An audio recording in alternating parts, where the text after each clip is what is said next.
We see a strict divide in modern infrastructure. An application's stateless compute layer can deploy new code in a fraction of a second, but the stateful database sitting beneath it operates on a completely different timeline. Migrating millions of rows of active data spans hours. When engineers treat these two layers as the same problem, systems break. Executing a standard schema update during an active deployment triggers table locks. The database stops accepting reads and writes, connection pools exhaust, and cascading 500 errors sweep across the entire application cluster. The standard industry assumption is that we can solve this downtime purely through deployment orchestration. Teams assume that if they can perfectly route traffic between application versions, the database will naturally follow suit. This reliance on orchestration has driven the adoption of 3 specific stateless traffic routing strategies. First, rolling updates, blue-green deployments, and Canary releases. Network-level traffic shifting is separate from the physical data schema. Achieving zero downtime requires a strategy that separates compute updates from schema modifications using distinct architectural patterns. You cannot prevent deployment-induced outages by optimizing only the compute layer. Mastering both stateless orchestration and stateful compatibility is the only way to keep a system continuously available.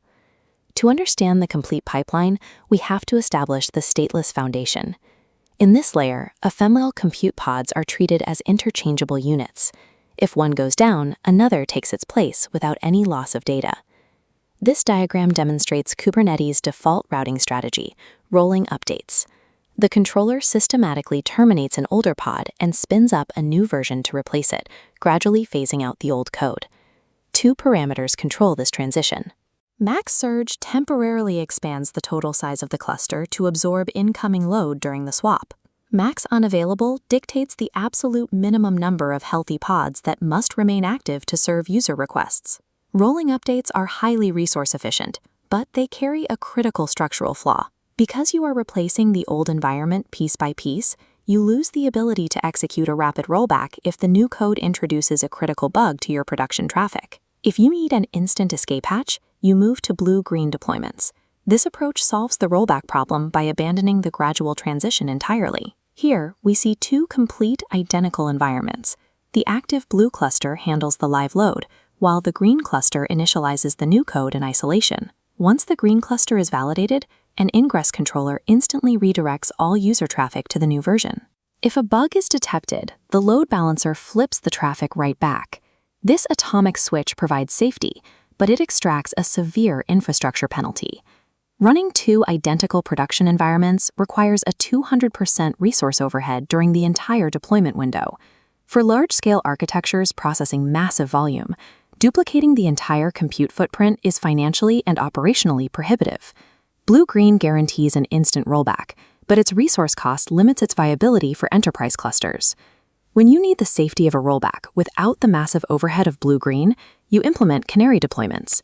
This is a progressive, data-driven alternative to atomic routing. This animated diagram illustrates Layer 7 traffic management in a service mesh. Instead of swapping out pods or duplicating environments, the mesh intercepts the traffic itself. It routes a precise, configurable percentage of live requests, starting at 5% and scaling up, to the new version. The dial pauses at 25%. The progression is entirely automated by observability metrics. The system monitors live line graphs for error rates and latency. If the new version stabilizes, the dial climbs to 100%. If error thresholds are breached, traffic is instantly reverted. The primary benefit here is statistical isolation. You are limiting the blast radius of a failure. A critical bug will only impact the small, isolated Canary group before the system triggers an automated rollback, protecting the vast majority of your users. Executing this requires specific architectural prerequisites. Standard Kubernetes load balancers lack the precision for percentage-based routing. You need an advanced service mesh infrastructure, like Istio, deployed across the cluster to manage the packet flow at Layer 7. Integrating a service mesh introduces heavy operational complexity overhead, but for high-risk, user-facing applications, Canary routing provides the exact safety controls required to test code against real-world traffic. Everything we just covered applies strictly to stateless compute. Applying those same routing strategies to a persistent data storage system immediately breaks it. When state is involved, Kubernetes locks the system down. Databases in Kubernetes are managed by the stateful site controller. Unlike a deployment, a stateful set enforces two non-negotiable requirements. Each pod receives a sticky, permanent network identity, and it binds to a persistent storage volume that survives termination. Look at how a stateful set deploys. It requires strict sequential initialization. It initializes node 1, verifies its health, and only then moves to node 2. This strict ordering prevents split-brain scenarios in quorum-based databases, where nodes must vote on a primary leader. During an update, that exact sequence reverses. The controller tears down the highest numbered pod first, pod 3, then pod 2, fully detaching the storage volume before touching the next node. Concurrent volume mounting is blocked to protect storage locks. This rigorous lifecycle brings up a major misconception in the industry regarding what actually constitutes a pod restart. Engineers often look at a dashboard, see a new configuration, and assume the pod itself was replaced. At the container runtime interface level, that is often false. We must distinguish between pod recreation and a container restart.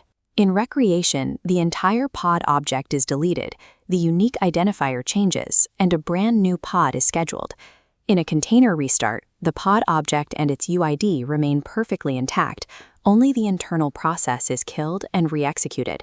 This reconciliation logic enables in-place C-group resizes. By updating the kernel-level C-group quota directly, Kubernetes can adjust CPU and memory resource limits while the pod UID and IP remain unchanged, a feature that reaches general availability in version 1.35. Managing stateful resources requires precise manipulation of the kubelet reconciliation loop. Naive stateless strategies like a rolling deployment will violate storage locks and corrupt the quorum, rendering them highly destructive to database integrity. Because we cannot rapidly swap out database nodes, we have to follow an absolute rule for stateful updates. The database schema must remain perfectly compatible with at least 2 application versions simultaneously. You might consider a blue-green database migration to maintain this compatibility. In this diagram, a primary database tries to replicate to a standby target, but logical replication lacks automatic DDL sync capabilities, and high-throughput write requests pile up, creating replication lag that prevents a clean, zero-downtime cutover. To decouple schema evolution from code deployments, architects use the expand contract pattern. We begin with the expand phase. Instead of modifying an existing structure, we introduce new schema additively. We add a new, empty column right next to the active legacy column. Because we are not altering existing data, we avoid acquiring heavy table locks. Next is the migrate phase. We deploy the new application code. This new version of the app begins writing to the newly expanded structures, while the old version of the app continues reading from the legacy column. While both apps are running, we implement dual writes or change data capture at the application or database level. Incoming write requests split to update both the old legacy column and the new column simultaneously. The legacy and new fields are kept perfectly synchronized. With the dual write protecting live traffic, a background backfill process runs. It systematically copies historical data from the old structure into the new schema in small batches, ensuring the entire dataset is populated without spiking CPU utilization. Finally, the contract phase. Once the stateless traffic has entirely migrated to the new code, the dual write mechanism ceases. Traffic shifts completely to the new column, and the legacy column is safely deleted from the table. By stretching the migration across these distinct phases, the expand contract pattern guarantees data consistency. It ensures the database always matches the expectations of the compute layer, preventing application failures during complex, multi-stage rollouts. To achieve true continuous delivery, we have to unify these stateless and stateful models into a single cohesive architecture. At the compute layer, the front-end application pods execute a Canary deployment. A service mesh intercepts the packets, progressively routing a controlled percentage of live traffic away from the legacy release and toward the newest version. This visual represents the unified system. While the top half manages the Canary traffic split, the underlying database sits stable in the migrate phase. It successfully supports both the V1 and V2 pods simultaneously by executing dual writes across the expanded schema. Your choice of stateless deployment hinges on your constraints. You use rolling updates for tight resource limits, blue-green for absolute rollback SLA requirements, and Canary for risk-averse, metric-driven user rollouts. But the stateful rule remains constant. You never tie schema modifications directly to the application release cadence. The database must always bracket the code deployment. Zero downtime is not achieved through raw deployment speed. It requires the deliberate architectural overhead of parallel environments, progressive traffic routing, and backward compatible schemas to maintain continuous systemic compatibility from the front end down to the disk.